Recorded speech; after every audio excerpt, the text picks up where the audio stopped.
Tinanggal na ang suspensyon sa proklamasyon ni Isabela Vice Mayoral winning bet Harold Respicio. Pero paglilinaw ng COMELEC, hindi pa tapos ang kanyang disqualification case. Yan ang agenda report ni Joash Malimban.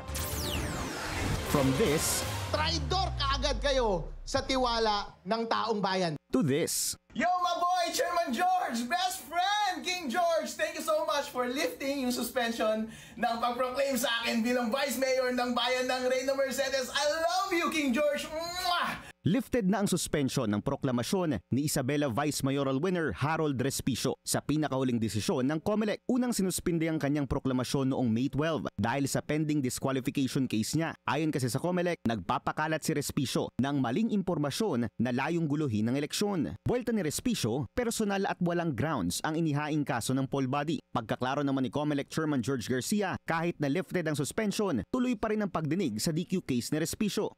At gusto lang natin patunayan din, at least sa buong komisyon, sa sambayanan, hindi po namin personal ng COMELEC, wala po kaming hinanaing sama ng loob or sakit ng kalooban, kahit na bagamat kabi-kabila yung mga patutsada niya, banat niya sa komisyon, wala pong effect sa amin yon.